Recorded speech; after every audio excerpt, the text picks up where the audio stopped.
በዶክተር ደብረጽዮን ገብረሚካኤል የሚመራው ህወሓት ክንፍ ጠቅላይ ሚኒስትር አብይ አህመድ ለትግራይ ክልል ጊዜያዊ አስተዳደር ፕሬዝዳንት መረጣ ያቀረቡትን የእጩ ጥቆማ ጥሪ ፕሪቶሪያው ስምምነት የሚጥስ አካሄድ እንደሆነ በመግለጽ ተቃወሙ።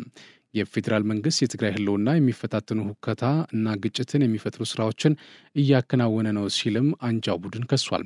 ክንፉ ትናንት ረቡዕ መጋቢት 17 2017 ዓ.ም ምሽት ባወጣው መግለጫ የኢትዮጵያ መንግስት ደም አፋሳሹን ጦርነት በማስቆም የፕሪቶሪያ ስምምነት መሰረት ሊፈጽምባቸው ይገቡ የነበሩ የትግራይ መብትና ደህንነት የሚመለከቱ ወሳኝ ስምምነቱ ይዘቶች የመፈጸም ተግባር እያከናወነ አይደለም ሲልም ይከሳል። በስምምነቱ የሌሉ ጉዳዮች በብቸኝነት በትግራይ ላይ በመጫንና የሰላም ሂደት በሚጎዳ ተግባራት ተጠምዶ ይገኛል ሲልም የፌዴራል መንግስትን ወቅሷል። በዚህ ጉዳይ ላይ ተጨማሪ ማብራሪያ እንዲሰጡን በቀጥታ መስመራችን የትግራይ ዲሞክራሲያዊ ፓርቲ ፖለቲከኛ የሆኑት ተካ ሽሻይ በቀጥታ መስመራችን ላይ ይገኛሉ። ከእሳቸው ጋር አጠር ያለ ቆይታ አደርጋለሁ።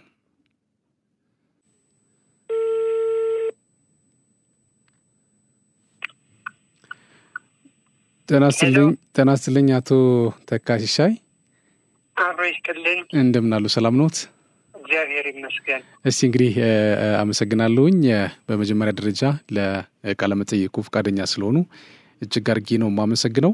እንደሚታወቀው ክቡር ጠቅላይ ሚኒስትር ዶክተር አብይ አህመድ በትናንትናው ዕለት እንግዲህ ለትግራይ ህዝብ ጥሪ አስተላልፈው ነበር። ባስተላለፉት ጥሪያቸው በተለይ ባለፉት 2 ዓመታት የፕሪቶሪያን ስምምነት መሰረት አድርገው የትግራይ ህዝብን በባላደራነት በመጠበቅ እንዲሁም ደግሞ ምርጫ እንዲደረግ ኃላፊነት የተሰጠው የጊዜው አስተዳደር 2 ዓመታት ጊዜውን አጠናቆ አሁን ተጨማሪ 1 ዓመት የማራዘም ምክንያቱም ደግሞ ያልተከወኑ ስራዎች ስለነበሩ 1 ዓመት የማራዘም ስራ ተሰርቶ ይህንን ሊመሩ የሚችሉ ሰዎች ጥቆማ እንዲያደርጉ እንግዲህ ክቡር ጠቅላይ ሚኒስትሩ ለትግራይ ህዝብ እድል ሰጥቷል። ጥቆማ ማለት ያው ምርጭስ ህዝቡ የሚጠቁመው ሙሉ በሙሉ ይፈጸማል ይተገበራል ሳይሆን ግን የልብ ትርታውን በመረዳት ለህዝቡ የሚያስፈልግ ከዛ ባለፈ ደግሞ ፕሮፋይሉ እንደዚሁ ተጣርቶ የሚሆን ከሆነ የሚወሰንበት የማይሆን ከሆነ ደግሞ ያው የመጨረሻው ወሳኝ ያው እሳቸው መሆናቸው ይታወቃል። እንግዲህ በፕሪቶሪያ ስምምነትና ከዚህ ጋር ተያይዞ ይሄ መግለጫ ከወጣ ጊዜ ጀምሮ ያው የተለያዩ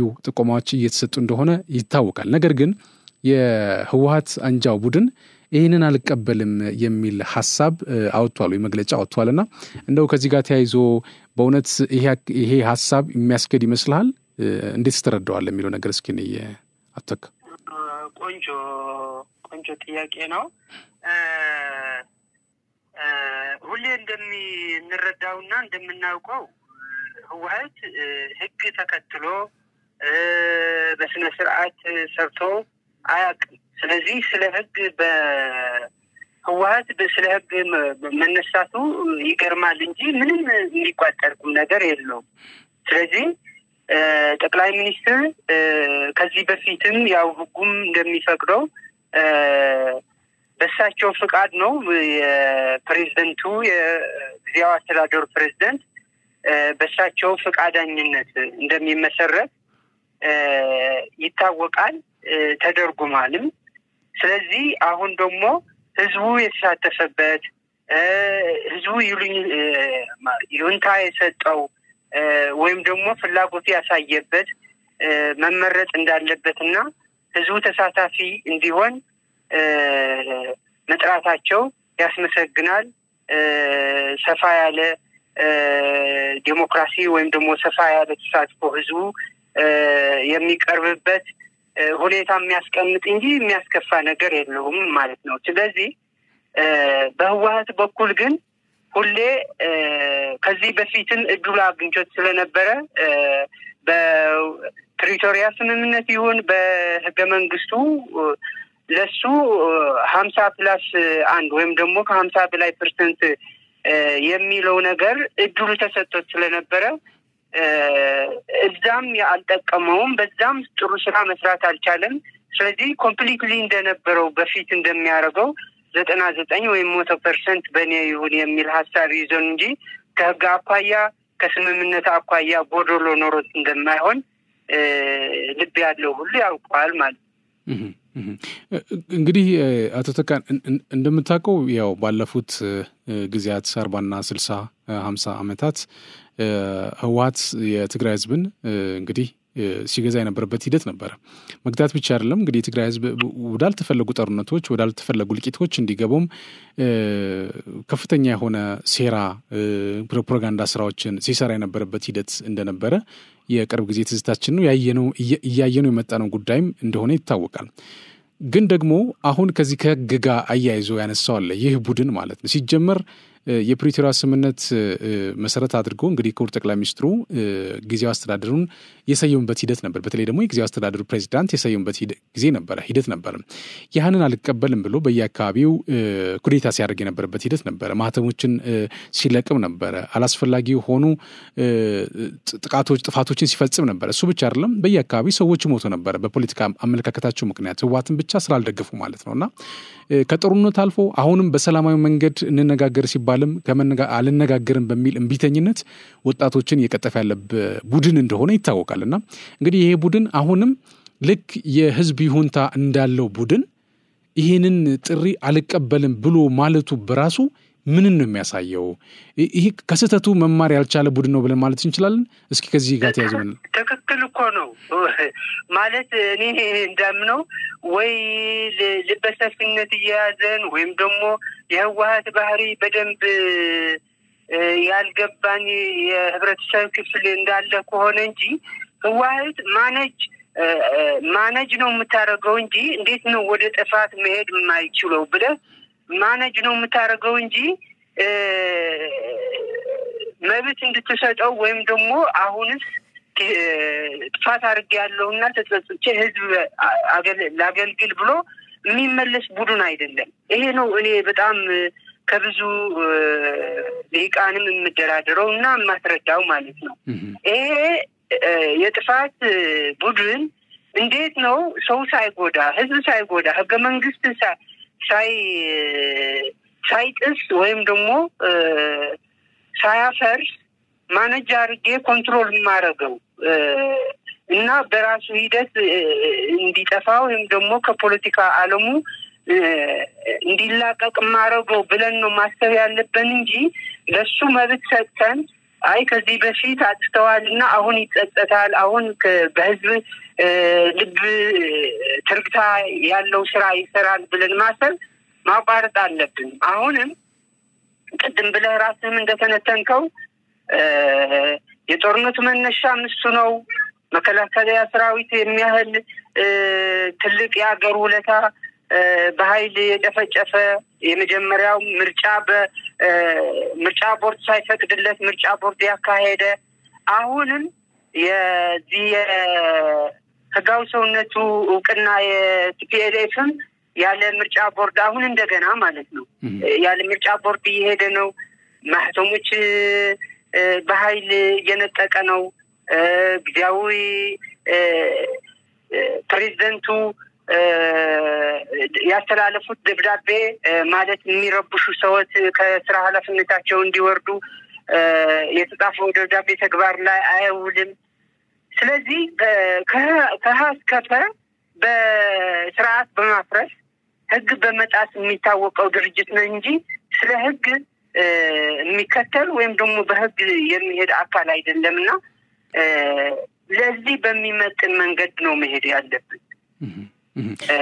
ስለዚህ እንደሚታወቀው የፕሪቶሪያ ዊልም አካታች ኢንክሉሲቭ ነው የሚለው በ69 ንዑስ አንቀጽ 2 ህጋዊ ሌጋል ኮንስትራክሽኑ ደግሞ በዛ መልኩ ይሄዳል። በፌዴሬሽን ምክር ቤት ነው የሚመራው። ስለዚህ እሱ በሚያስኬደውና ህጉ በማይጥስ መልኩ ሆኖ ሁሉን የሚያሳትፍ ሰላምና መረጋጋት የሚያመጣ ምክንያቱም ህወሓት ሰላምና መረጋጋት ያጠፋው ህወሓት ነው።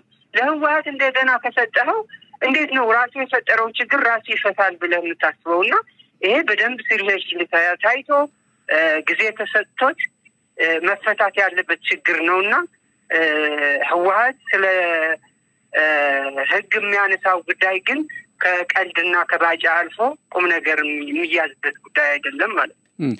እንደው ከዚህ ጋር ተይዞ አቶ ተካያው በእርግጥ ያው ህግ ያፈረሰ አካል ስለ ህግ ማውራት የሚችልበት ምንም አይነት ግራውንድ እንደሌለ በመርህ ደረጃ ያው መግባባት እንችላለን፣ መረዳዳትም እንችላለን። ግን ብዙ ጊዜ ምንድነው ይሄ ኃይል አሁን ላይ ህዝብ አለኝ ከጀርባዬ እኔ የሚፈልግ ኃይል አለ ብሎ የሚያምናል እውነት ለመናገር ማለት ነው።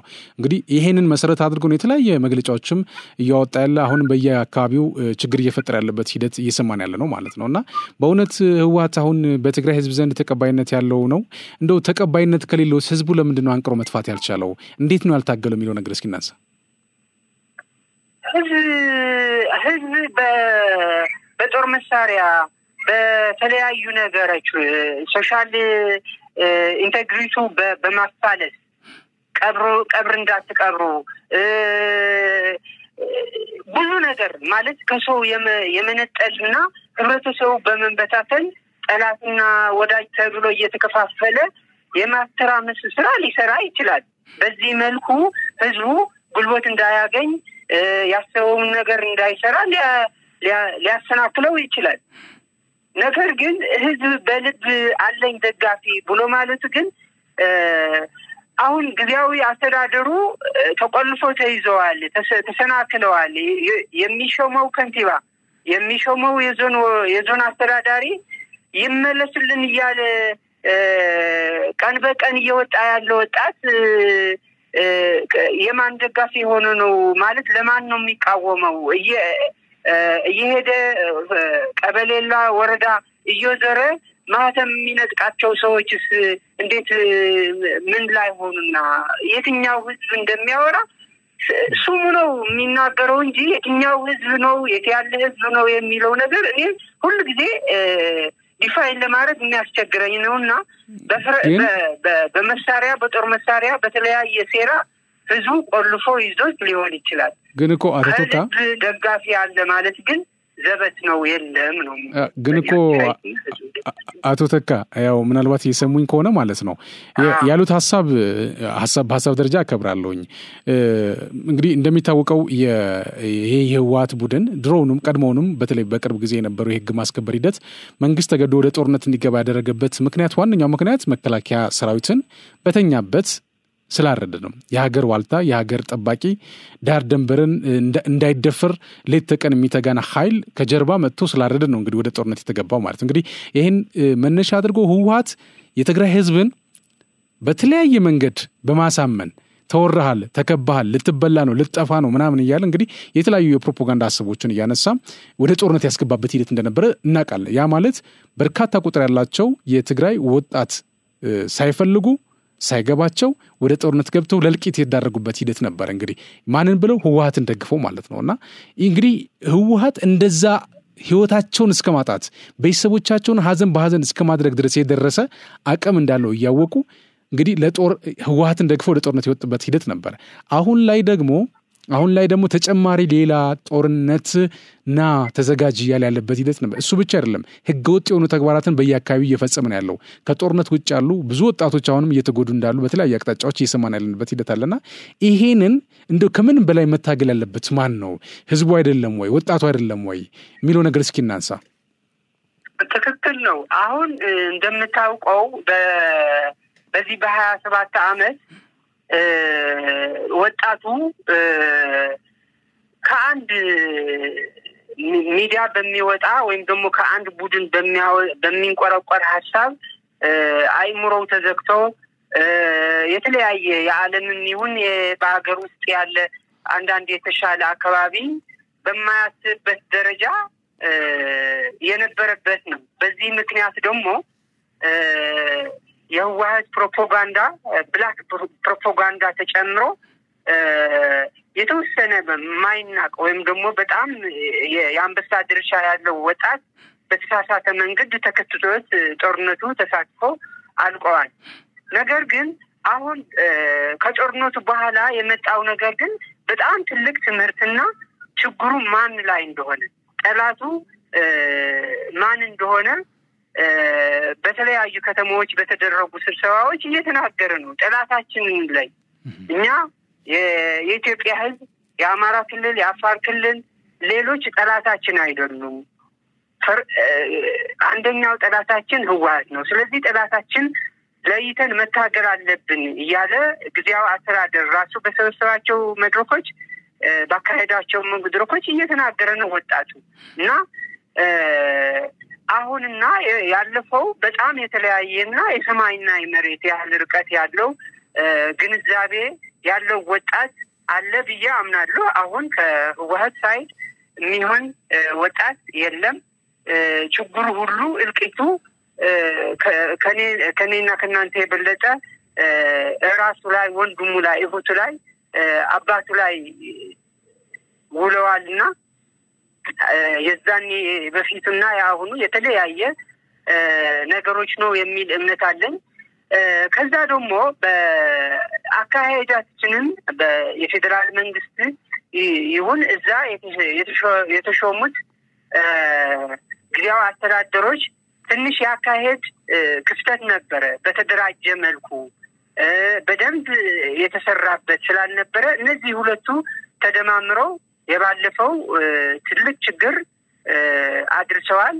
አሁን ግን የተለየ ስፔስ እና የተለያየ አስተሳሰብ እንዳለ ነው የምገነዘበውና የሚደገም ነገር የለውም ብቻ ሳይሆን ወደዛ የሚያመለክት መንገድም የለም ብዬ ነው የማምነው። እጅግ አድርጌ ነው የማመሰግነው። ፖለቲከኛ ተካ ሲሳይ በቀጥታ መስመራችን ገብተህ ለሰጠን ጠለቅ ያለ ማብራሪያ በጣም አድርጌ አመሰግናለሁ። መልካም ጊዜ ይሁንልህ። አመሰግናለሁ።